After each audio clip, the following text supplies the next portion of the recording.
ये एक सदियों पुरानी कहानी है। एक पुरसुकून और गरीब गांव में नासिर नामी एक किसान रहता था। वो सुबह सवेरे खेतों में काम करने जाता और शाम को थका हारा वापस आता। उसकी जिंदगी सादा लेकिन मेहनत से भरपूर थी। जो कमाता, खुद भी खाता और दूसरों की मदद भी करता। नासिर दिल का बहुत अच्छा इंसान था। गांव वाले भी उसकी तारीफ करते। मगर उसकी सबसे बड़ी आजमाइश उसका अपना घर था। उसकी बीवी बज़ाहिर तो बहुत वफादार और खुश अखलाक नजर आती, लेकिन अंदर से वो एक खुदगर्ज, मतलब परस्त औरत थी। नासिर उसकी नरमी, मोहब्बत भरे रवैये और चालाकी को सच समझता रहा। वो हर रोज नासिर के लिए अच्छा नाश्ता बनाती, मजे के खाने तैयार करती और मुस्कुराकर उसे अलविदा कहती। लेकिन अंदर ही अंदर उसके दिल में नासिर के लिए न मोहब्बत थी न इज्जत। वो हमेशा ये सोचती कि काश वो किसी अमीर आदमी की बीवी होती तो उसकी जिंदगी कितनी अच्छी होती। वो नासिर से जान छुड़वाने की चालाकियां सोचती रहती। एक दिन उसने मोहल्ले के कुछ आवारा लड़कों को बुलाया और उनसे कहा कि जब नासिर खेतों में काम कर रहा हो, उसके गधे को चुराकर एक दरख्त पर बांध दो। लड़कों ने वैसा ही किया। दोपहर के वक्त वो औरत खाना लेकर नासिर के पास खेत में पहुंची, जैसे वो रोज जाती थी। नासिर ने परेशानी के आलम में कहा, मेरी जान, मेरा गधा दरख्त पर चढ़ा हुआ है।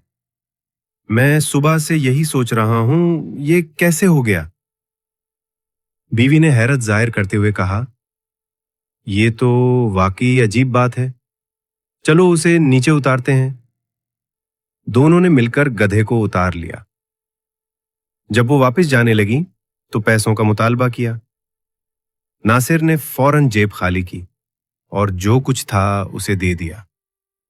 मगर वो औरत लालच में अंधी हो चुकी थी। उसने कहा, ये सिर्फ 5 दिनार हैं, मुझे 100 दिनार चाहिए। नासिर ने वादा किया कि जब गंदुम के पैसे आएंगे तो वो दे देगा, और जब पैसे मिले तो सच्चे दिल से उसने 100 दिनार भी दे दिए। मगर उसकी बीवी ने उनमें से आधे छुपा कर रखने शुरू कर दिए।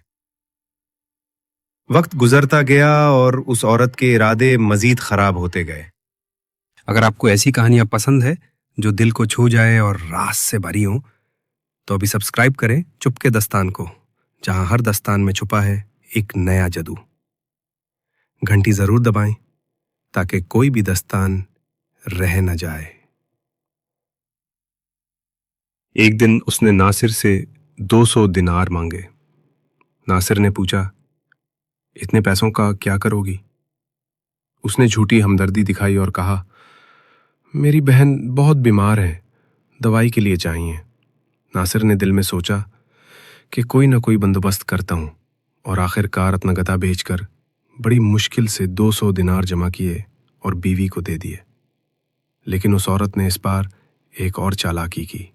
उसने 3 बड़ी मछलियां खरीदी, उन्हें खेत के करीब छुपा दिया, और जब नासिर के पास पहुंची तो उन मछलियों को खेत में दबा दिया। जब नासिर जमीन खोद रहा था तो मछलियां निकल आईं। नासिर चिल्लाया, साहिबा जल्दी आओ, खेत में मछलियां निकल आई हैं। बीवी ने कहा, अल्लाह की शान है, और मछलियां पकड़कर घर चली गई। जाते जाते फिर याद दहानी कराई, वो 200 दिनार याद है? नासिर ने बड़ी मुश्किल से वो रकम दी, मगर बीवी अब बदल चुकी थी। अगले दिन ना नाश्ता दिया ना खाना। ये बात नासिर के लिए क़यामत से कम न थी, मगर वो खामोश रहा। चंद दिन बाद औरत ने मजीद झगड़े शुरू किए और आखिरकार नासिर ने तलाक देने का फैसला किया, मगर एक शर्त रखी, जो दिनार मैंने दिए थे वो वापस करो, फिर तलाक देता हूं। औरत ने और कहा, इतने पैसे तुम्हारे पास कहां से आए? मामला काजी के पास पहुंचा। नासिर ने काजी के सामने सच बयान किया और कहा कि मैंने पैसे दिए जब गधा दरख्त पर चढ़ा था और जब खेत से मछलियां निकली थीं। बीवी और कहा, कभी गधा दरख्त पर चढ़ता है या खेत में मछलियां निकलती हैं? ये तो पागल हो चुका है। काजी ने सुनकर फैसला दिया, 2 दिन बाद फैसला होगा। 2 दिन बाद काजी ने तलाक का हुक्म दिया और कहा, जो सच्चा है अल्लाह इसी के साथ होता है, झूठा इंसान अल्लाह की पकड़ से नहीं बच सकता। नासिर ने तलाक दी। वो औरत जल्द ही एक आवारा लड़के से शादी कर बैठी जिससे उसके पहले से ताल्लुकात थे, लेकिन जल्द ही उस लड़के ने उसे मारना पीटना शुरू कर दिया। पैसे खत्म हुए तो उसने भी तलाक दे दी। इधर नासिर ने सब्र का फल पाया। एक नेक सीरत औरत से शादी की, अल्लाह ने औलाद दी, इज्जत दी, सुकून दी। वही औरत जो खुद को खूबसूरत और अक्लमंद समझती थी, अब नासिर के दरवाजे पर नौकरी के लिए तरसती रही, मगर वक्त गुजर चुका था। सबक। दोस्तों, ये कहानी हमें सिखाती है कि नाशुक्री का अंजाम हमेशा बुरा होता है। जो अल्लाह ने दिया है उस पर सब्र करें, शुक्र अदा करें। हसन, दौलत, शोहरत सब फानी चीजें हैं। असल खुशी वफादारी, सच्चाई और सुकून में है।